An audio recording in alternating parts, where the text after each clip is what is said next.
This story is based on true events. The names of characters and cities have been changed for confidentiality purposes. The Turner family lived in the outskirts of a small, quiet town in Ohio, where the fields stretched endlessly under a gray sky and life moved at a pace so slow it felt like the clocks were stuck. Their house, a modest two-story structure with faded white paint and a sagging porch, sat at the end of a long gravel driveway surrounded by empty farmland. From a distance, it seemed peaceful, the kind of home that would evoke nostalgia for simpler times. But up close, the cracks were evident. The peeling paint, the broken shutters, the yard overgrown with weeds. It was a house that seemed to wear its neglect like a heavy coat, weighed down by the tensions of the family living inside. At the center of the home was Rebecca Turner, a 38-year-old single mother who carried herself with an air of perpetual exhaustion. Rebecca was a woman hardened by circumstance, having raised her daughter Clara entirely on her own after her husband abandoned them when Clara was just a baby. Rebecca had learned to rely on no one but herself. She worked long hours as a nurse at the local hospital, often coming home late at night with dark circles under her eyes and an irritated edge in her voice. Rebecca prided herself on being tough, but her toughness often bordered on cruelty. Her expectations for Clara were sky high, and she had little patience for excuses. She expected Clara to excel in school, to keep the house clean, to obey her every word without question, and Rebecca believed this was the only way to prepare her daughter for the world, a world she saw as unforgiving and full of disappointment. But her relentless drive for perfection came at a cost, leaving Clara feeling trapped and smothered. Clara Turner, at 13 years old, was everything her mother was not. Quiet, introspective, and reserved, she preferred the company of books and sketchpads to the noise and chaos of her middle school peers. Clara was a talented artist, with an eye for detail that made her drawing seem almost lifelike. She would spend hours in her room, hunched over her desk with a pencil in hand, shading and erasing until every line was perfect. Art was her escape, the only thing that allowed her to feel free in a life that otherwise felt suffocating. Clara was small for her age, with thin, wiry limbs and pale skin that gave her a fragile appearance. Her dark brown hair was always unkempt, falling into her face in a way that she used to avoid eye contact with others. Her hazel eyes, though sharp and observant, carried a sadness that belied her years. Geraldine Unfire listened in. To her teachers and classmates, she was an odd, quiet girl who kept to herself. To her mother, she was a constant source of frustration, a child who never seemed to live up to her potential. The relationship between Rebecca and Clara was strained at best and explosive at worst. Rebecca's love for her daughter was real, but it was overshadowed by her need for control and her harsh methods of discipline. She criticized Clara constantly. Her grades weren't good enough, her room wasn't clean enough, her attitude wasn't respectful enough. Every interaction felt like a test Clara was doomed to fail. My confrontation with Clara wasn't confidence-wrapped, but when I finally got there, I knew she really wasn't. Rebecca's words often cut deep, leaving Clara feeling small and worthless. Clara, in turn, had learned to bottle up her emotions, swallowing her anger and sadness until they became a constant, gnawing presence inside her. She rarely talked back, but the resentment simmered just beneath the surface, growing stronger with each passing day. The Turner home was as much a reflection of their relationship as it was a place to live. The kitchen table was always stacked with bills and papers, a visual reminder of Rebecca's struggles to make ends meet. The living room was cluttered with old furniture, a mishmash of hand-me-downs that had seen better days. The walls were lined with faded family photos, most of them from Clara's early childhood, before the tension between mother and daughter had fully taken root. Clara's room, however, was a world of its own. It was small and sparsely decorated, but her desk was covered with sketches, pencils, and smudged erasers. The walls were pinned with drawings of landscapes, animals, and abstract shapes, pieces of herself that she could never share with her mother, who dismissed her art as a childish hobby. Outside of their home, the Turner family was viewed as ordinary, even unremarkable. Rebecca was respected for her work ethic and seen as a strong, single mother doing her best to raise a child on her own. Clara was known as the quiet girl who kept her head down, never causing trouble but never standing out either. The people in their small town didn't pry into their lives, content to accept the surface-level image of a mother and daughter making do in difficult circumstances. They just saw the couple they grew up with. To them, but behind closed doors, the dynamic was anything but ordinary. Rebecca's constant criticism had turned the house into a pressure cooker, and Clara's silence masked a growing storm of anger and resentment. They were two people locked in a battle neither of them fully understood, each too entrenched in their own pain to see the others. The isolation of their rural setting only added to the tension. There were no close neighbors to hear their arguments, no friends or family nearby to mediate or provide support. The long, empty fields that surrounded their house felt like a barrier, cutting them off from the rest of the world. Rebecca saw the isolation as a blessing.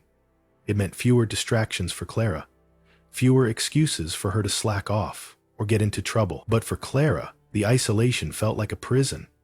The endless horizon outside her window was a constant reminder of how small her world had become, how far away freedom seemed. For Clara, every day felt like walking on eggshells, never knowing when her mother's temper would flare or when her own simmering emotions might boil over.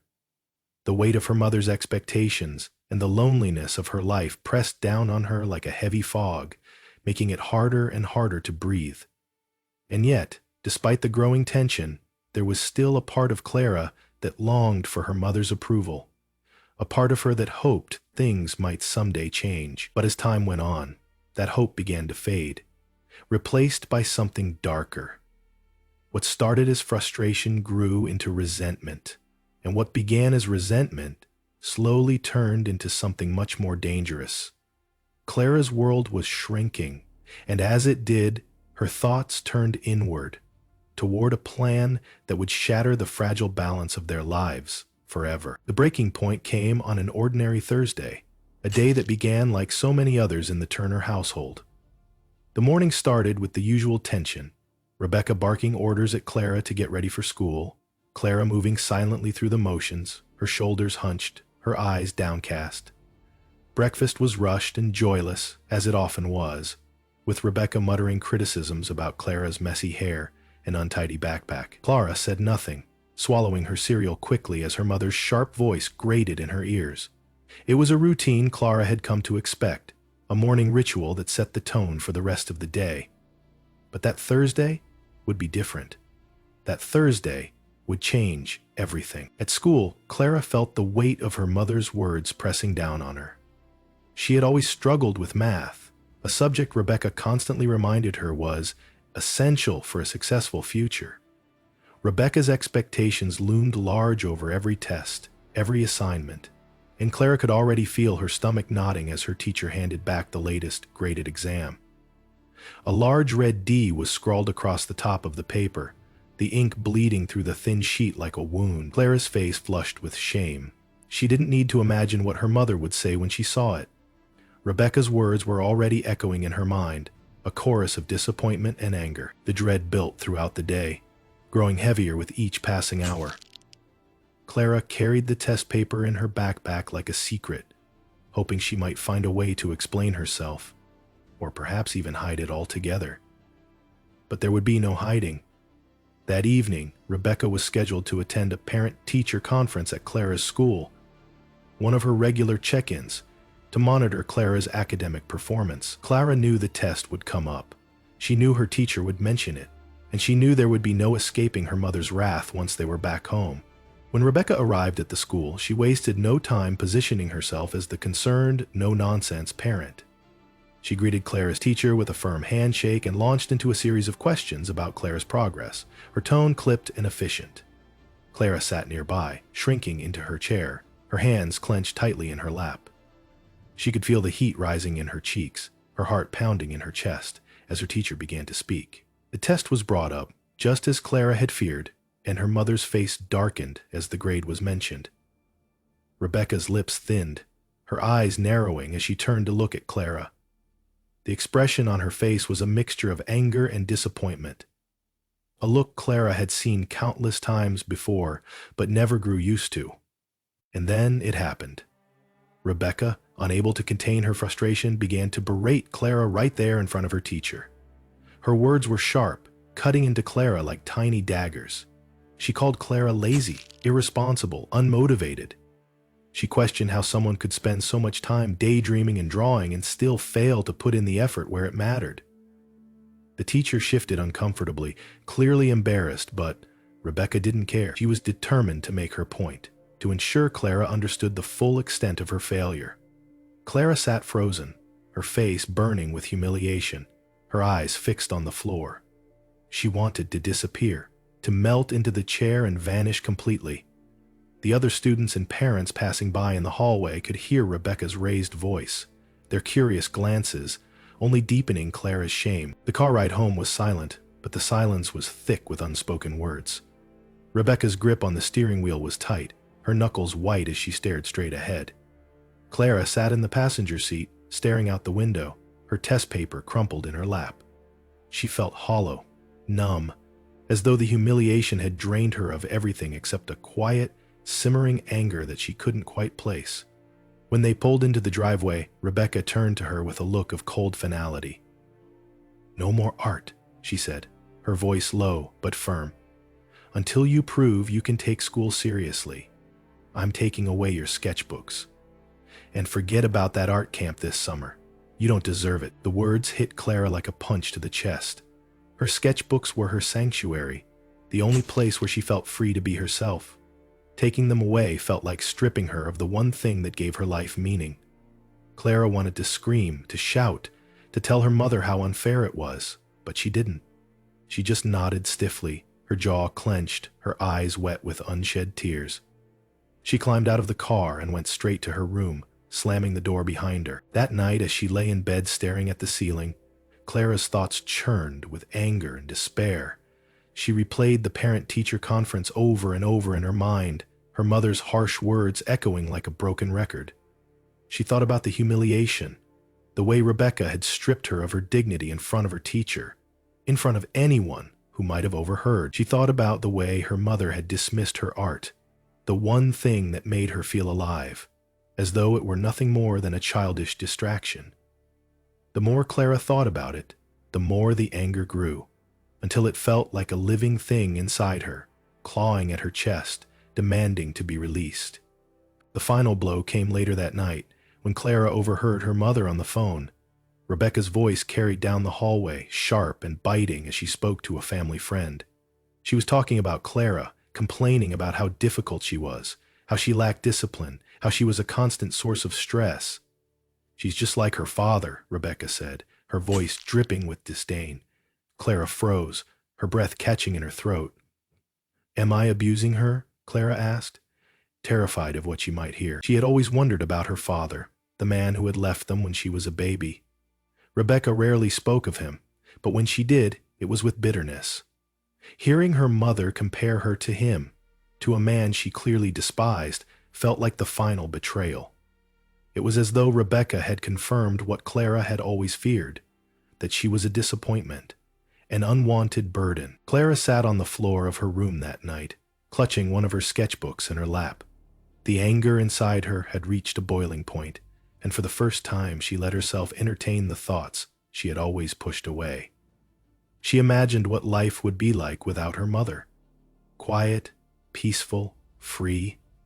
The idea lingered in her mind, growing darker with each passing moment. It was a fleeting thought at first, a spark in the darkness. But sparks, when left unattended, have a way of turning into flames. The plan began as a fleeting thought in the back of Clara's mind, a dark whisper she barely allowed herself to hear. But as the days passed, and the weight of her mother's presence pressed harder and harder on her chest, the thought grew roots, twisting itself into her mind until it became impossible to ignore. At first, she didn't believe she could even consider something so drastic. The idea felt alien, like it belonged to someone else, something she'd read about in one of her novels or seen on a crime show. But the more she thought about it, the more it began to make sense. It wasn't about anger anymore. It wasn't even about revenge. It was about survival. In Clara's mind, Rebecca had become the source of all her misery, the obstacle she could never overcome, and the only way to escape was to remove her entirely. Clara's transformation was slow, deliberate. She spent the first few days simply thinking, letting the plan simmer in her mind, imagining how life would be if her mother were gone. Her thoughts didn't frighten her as much as she thought they would. Instead, they gave her a strange sense of calm, a clarity she hadn't felt in years. It was as if the decision had already been made, and all that was left was to figure out how. Clara knew she couldn't act on impulse. Her mother was too smart, too observant. Any mistake, any slip-up would ruin everything. Clara would have to be meticulous, calculating, and above all, patient. She began to think of it like one of her art projects. Carefully planned, every detail accounted for, nothing left to chance. Her first step was research. Clara knew she couldn't rely on brute force. She was too small, too physically weak to overpower her mother. She would have to be smarter than that, more subtle. During her lunch breaks at school, Clara began sneaking into the library, searching for anything that might help her. She read true crime books and psychology studies, paying close attention to the mistakes other killers had made and how they had been caught. She learned about poisons, suffocation, and how to stage a death to look like an accident. She avoided using the internet at home, knowing her mother sometimes checked her browsing history. At school, however, she used the computer lab sparingly, making sure to delete her search history after each session. Clara also paid attention to the gaps in the system, the things people overlooked. If she wanted to get away with it, she realized, she couldn't just rely on the act itself. She had to think about the aftermath. One day, while cleaning the house as her mother had ordered her to do, Clara found an old box of rat poison in the garage. It was tucked away on a high shelf, forgotten and covered in dust, likely left over from years ago when mice had infested their kitchen cabinets. The label warned of its lethality, listing symptoms that could easily mimic natural causes if no one looked too closely. Clara held the box in her hands for a long time, her heart pounding as the weight of her plan began to feel real. This was it. Her method. It would be clean, quiet, and untraceable if she was careful. She slipped the box into her jacket and hid it in her room, burying it at the bottom of her desk drawer beneath old sketches and school papers. That night, she lay awake in bed, her mind racing with possibilities. The poison became the centerpiece of her plan, but there were still details to iron out. Rebecca had a nightly ritual. She always drank a cup of chamomile tea before bed. It was a rare moment of calm in their otherwise strained household, a moment Rebecca used to unwind after long shifts at the hospital. Clara decided this would be her opportunity. It was perfect, unassuming, predictable, and routine. If the poison was mixed into the tea, it would look like Rebecca had simply fallen ill in her sleep. Clara began observing her mother even more closely than before, noting the exact steps Rebecca took when preparing her tea, the mug she always used, the amount of sugar she added. Clara practiced in secret, making cups of tea in the middle of the night when her mother was asleep, measuring out the smallest amounts of liquid and testing how much the poison might alter the taste. She discovered that with just the right amount of sugar and honey, the bitterness could be masked entirely. But Clara knew she couldn't act too quickly. Suspicion would fall on her if Rebecca's death came out of nowhere, especially given the arguments and tension between them. Clara needed a way to create a plausible explanation for why her mother might suddenly die. She began subtly manipulating the narrative, planting seeds of doubt in the minds of those around them. When Rebecca complained of headaches or fatigue, Clara encouraged her to ignore it, subtly downplaying her symptoms. She also began leaving the house messy on purpose, knowing it would aggravate Rebecca and cause her to lash out. Clara's plan was to ensure that if anyone asked, they would say Rebecca had been under a great deal of stress, possibly affecting her health. Clara also worked on her own alibi. She practiced how she would react when her mother finally drank the poisoned tea. She rehearsed the phone call to 9011, imagining how her voice would sound, the panic she would have to feign. She forced herself to cry in front of the mirror, timing how long it took for tears to fall, training her face into an expression of shock and despair. She thought of every question the police might ask and prepared answers that were vague but believable. Clara's greatest fear wasn't killing her mother. It was being caught. She couldn't let that happen. This wasn't just about freedom, it was about survival. As the days turned into weeks, Clara became a different person. She was no longer the meek, quiet girl who shrank in her mother's shadow. She had found a sense of control, even power in her plan. The fear that had once consumed her was replaced by a chilling calm, a sense that everything was finally falling into place. Clara began smiling more around Rebecca, her sudden cheerfulness disarming her mother and making her drop her guard. She worked harder in school, brought home better grades, and cleaned the house without being asked. Rebecca, pleased with Clara's newfound maturity, began easing up on her constant criticism. But this wasn't Clara turning over a new leaf. It was the calm before the storm. She was biding her time, waiting for the perfect moment to strike. Clara's plan wasn't just about killing her mother.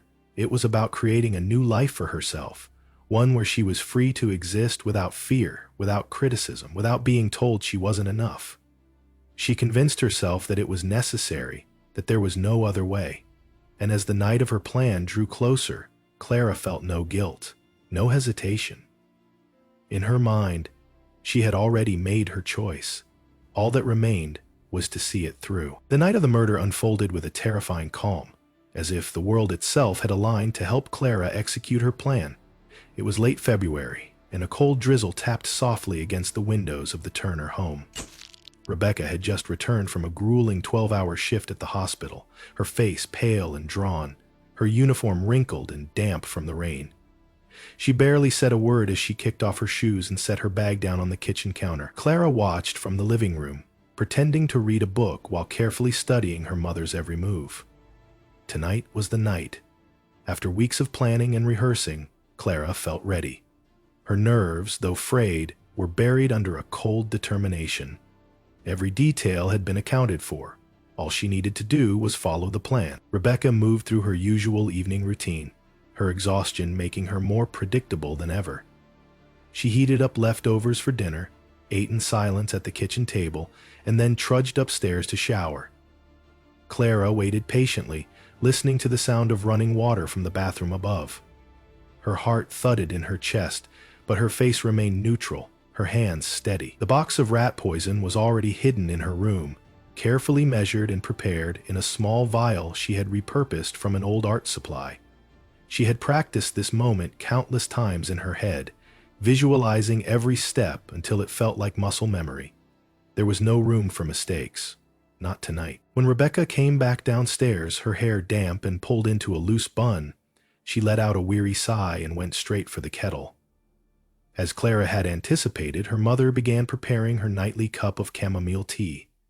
Rebecca's movements were sluggish, her mind clearly elsewhere, likely replaying the frustrations of her long shift. Clara sat in the living room, her book still open in her lap, pretending not to notice. She had deliberately left the sugar container nearly empty that morning, knowing it would prompt Rebecca to ask her to refill it. Another part of the routine she had studied and prepared for. "Clara," Rebecca said tiredly, glancing at the sugar jar. "Get me a refill, will you?" Clara set down her book and walked into the kitchen, her expression carefully neutral. She reached into the pantry, pulled out the larger bag of sugar, and refilled the jar as her mother waited by the counter, leaning against it with her arms crossed. Rebecca didn't notice the small, calculated movements Clara made as she turned her back to her, sliding the vial of poison from her pocket and unscrewing the lid. The powder poured into the sugar jar seamlessly, disappearing into the white grains as Clara stirred it with a spoon to ensure it blended evenly. Her hands didn't shake. She had practiced this too many times for fear to stop her now. Clara returned the sugar jar to the counter, her face calm, and stepped away as Rebecca spooned a generous amount into her tea. Rebecca added honey, stirred the cup, and took a sip, her expression softening as the warmth soothed her. Clara returned to the living room, pretending to pick up her book again, but her mind was razor-sharp, focused on every sound, every movement. She could hear Rebecca settling into the worn armchair in the corner of the room, her teacup resting on the small side table. It was a scene Clara had witnessed hundreds of times before. Yet tonight, everything felt different. Minutes passed, the quiet of the house broken only by the occasional rustle of Rebecca shifting in her chair. Clara kept stealing glances over the top of her book, waiting for the poison to take effect. She had researched the symptoms meticulously. Nausea, dizziness, stomach pain. It would start slow, subtle, building into something Rebecca couldn't ignore. And then, as the poison spread through her system, it would cause her body to shut down entirely. Clara had calculated the dosage carefully, ensuring it would be lethal but not immediate, giving her enough time to react and stage the scene convincingly. The first sign came when Rebecca leaned forward, rubbing her temple with a wince. Clara's stomach twisted in anticipation, but she kept her face neutral. Rebecca let out a small groan, shifting uncomfortably in her chair, her free hand clutching her abdomen. She took another sip of tea, but this time her hand trembled as she set the cup back down. Clara watched as her mother's breathing grew heavier, her movements slower and more deliberate. Rebecca sat back in her chair, her face pale and slick with sweat. She muttered something under her breath, her voice weak, but Clara didn't respond. Instead, she waited, counting the seconds in her head as the symptoms worsened. When Rebecca finally called out for Clara, her voice was faint, almost pleading. Clara stood up quickly, putting on the mask of concern she had practiced so many times. She rushed to her mother's side, crouching down as Rebecca clutched her stomach, her face contorted with pain. "Mom, what's wrong?" Clara asked, her voice trembling just enough to sound convincing. Rebecca tried to speak, but her words came out slurred, barely intelligible. Clara grabbed her phone from the counter and dialed 91111, her hands moving with calculated precision as she reported her mother's condition to the dispatcher. Her voice was high-pitched and panicked, tears streaming down her face as she begged for help. It was an act, but it was a flawless one. When the paramedics arrived, Clara stood back, wringing her hands and sobbing as they worked on Rebecca. The house was a flurry of motion. EMTs shouting instructions, the beeping of medical equipment, the hum of the stretcher as they wheeled Rebecca out. Clara followed them to the ambulance, keeping her distance but ensuring she looked devastated. Rebecca's condition had already deteriorated too far. By the time they reached the hospital, she was gone. Clara sat alone in the waiting room, her face buried in her hands, the picture of a grieving daughter. She replayed the scene in her mind, checking for mistakes, but she couldn't find any. She had done everything perfectly, just as she had planned. As she sat there, surrounded by strangers offering her hollow words of comfort, Clara felt a strange sense of peace. The weight that had suffocated her for so long was gone, and for the first time in years, she felt free. But deep inside, a small, quiet part of her whispered that this freedom had come at a cost she couldn't yet understand. The downfall of Clara Turner began with something she had not accounted for: the family dog. Clara had spent weeks preparing for every possible scenario. She had rehearsed the steps of her plan in her mind so many times that she could play them out perfectly, as though she were following the pages of a script.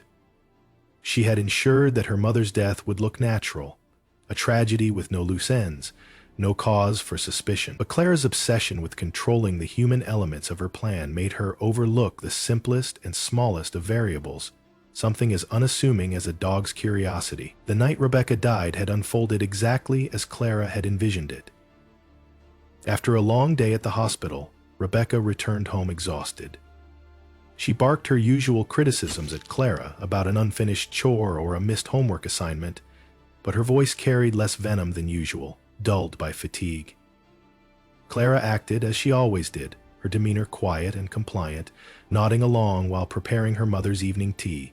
The poisoned mug had already been set aside, carefully mixed with chamomile, honey, and the lethal dose of rat poison.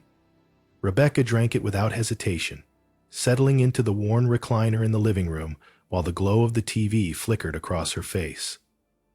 Within an hour, she was clutching her stomach, her breaths labored, her forehead slick with sweat. Clara watched from the kitchen, her expression calm as she feigned concern. dialing 911 only after her mother had collapsed entirely. By the time the paramedics arrived, it was too late. Rebecca Turner was dead. At first, everything seemed to be going according to plan. Clara played her role flawlessly, her tears convincing, her words measured.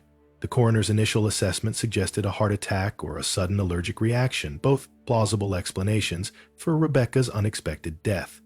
Clara was relieved, even elated by how smoothly it had all gone. But what she didn't notice in the chaos of the moment was the dog, a scruffy, aging terrier named Max, who had licked a few drops of the poison tea that had spilled onto the floor during Rebecca's collapse. Clara, so focused on staging her performance for the paramedics and later comforting the neighbors who came by to offer condolences, didn't think twice about the spill or the dog's actions. It was a minor detail, insignificant in her mind, but it was this oversight that would ultimately unravel everything. The first sign of trouble came 2 days after Rebecca's funeral. Max, who had been acting strangely since that night, suddenly became violently ill. He vomited repeatedly, his small body shaking as he refused food and water. At first, Clara dismissed it as unrelated, assuming the dog had eaten something bad outside. But Max's condition worsened rapidly, prompting one of the neighbors, a retired veterinarian who occasionally helped care for the dog, to step in. The neighbor took Max to her clinic, where blood tests revealed something unusual: traces of a toxic substance consistent with rat poison. The discovery set off quiet alarm bells. While the vet initially assumed Max had gotten into poison left in the garage, the timing of the incident and the fact that Rebecca had died so suddenly began to raise questions. The veterinarian mentioned the dog's poisoning to another neighbor, who happened to be a close friend of Rebecca's. This friend, unsettled by the coincidence, decided to report the matter to the local police, citing the strange circumstances surrounding Rebecca's death. What had initially been treated as a routine, tragic passing now became a case worthy of closer scrutiny. The possibility that this case, worthy of closer scrutiny, investigators began re-examining Rebecca's death with fresh eyes, their attention turning to the medical records and the circumstances of her collapse. The autopsy, initially considered unnecessary, was rushed through, revealing high levels of the same toxic compound found in Max's system. With this new evidence, the possibility of foul play could no longer be ignored. As the neighborhood had real tangled courts of law, Clara began to sense the shift in the air. The questions from the neighbors grew sharper, the looks lingered longer, and the sudden arrival of police officers asking follow-up questions sent a ripple of unease through her carefully maintained composure. Her alibi, which had seemed so watertight before, suddenly felt fragile. She began to replay the night of the murder over and over in her mind, searching for the moment where she might have slipped up. When the dog's poisoning came to light, Clara's stomach dropped. It was a detail she hadn't considered, one she couldn't undo. And as the police began to dig deeper, they found more inconsistencies, threads that, when pulled, began to unravel her carefully constructed story. Detectives obtained a search warrant for the house, combing through every corner for evidence. Clara had thought she had erased all traces of her involvement, but she had underestimated how thoroughly investigators would dig. In the trash bin, buried beneath layers of old receipts and scraps of paper, they found the empty box of rat poison. Clara had hidden it weeks earlier, thinking it would be overlooked amidst the household clutter. But the investigators didn't miss it. They also examined Clara's room, where they recovered her laptop. Despite her attempts to delete her internet search history, forensic analysts were able to retrieve fragments of her research on poisons and staged deaths. The most damning evidence, however, came from Clara herself. As the pressure mounted, her facade began to crack. During a second round of questioning, her initial grief and composure faltered. Her answers became inconsistent, her tone defensive. The investigators, trained to spot deception, noticed how her reactions grew colder when pressed about her relationship with Rebecca. When asked about the poison, Clara froze. It was a momentary lapse, a fraction of a second where the truth flashed across her face before she recovered. But it was enough. The police knew they were onto something. As the evidence mounted, Clara's carefully crafted world fell apart. The small mistakes she had overlooked, the spilled tea, the dog, the discarded poison, had opened a door she couldn't close. The investigators pieced together the timeline, reconstructing her steps with chilling accuracy.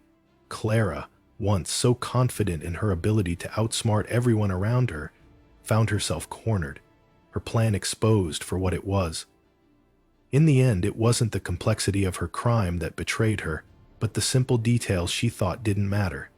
And as the realization set in, Clara knew that her carefully constructed escape from Rebecca's control had only led her into a prison of her own making. The aftermath of Rebecca Turner's murder sent shockwaves through the small Ohio town, shattering its quiet facade and leaving behind a legacy of whispers and disbelief.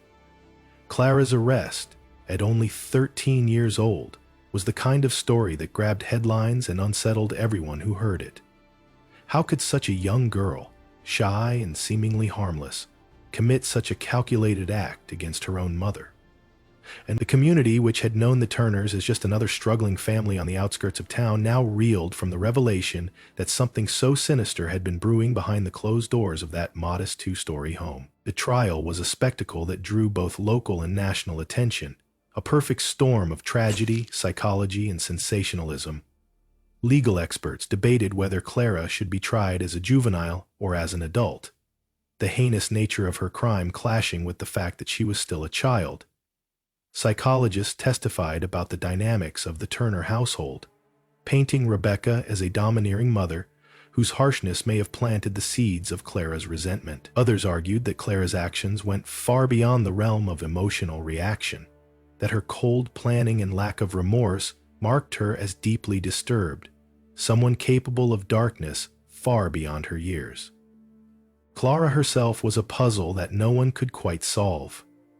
In court, she remained composed, her small frame dwarfed by the courtroom benches and the imposing presence of lawyers and judges. She rarely cried, even when the details of her crime were laid bare.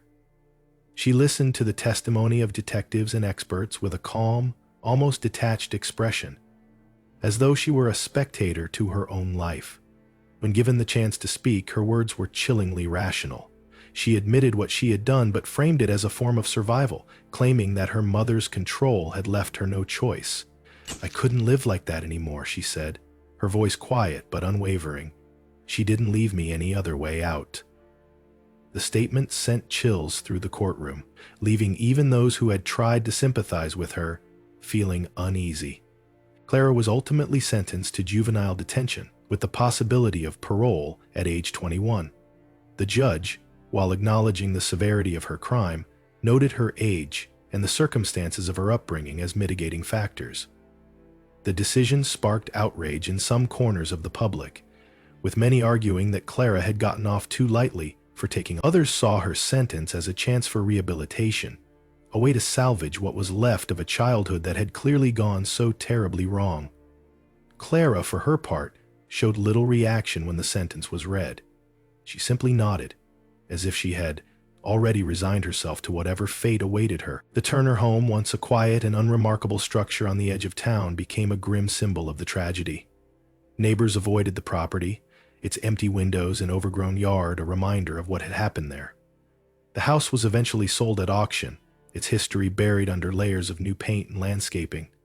But for those who had lived nearby, the memory of what had taken place inside lingered. People spoke of Rebecca in hushed tones, some remembering her as a hard-working single mother who had done her best, others pointing to her strict and often cruel parenting as the spark that had ignited Clara's rage. Everyone had an opinion, but no one had answers.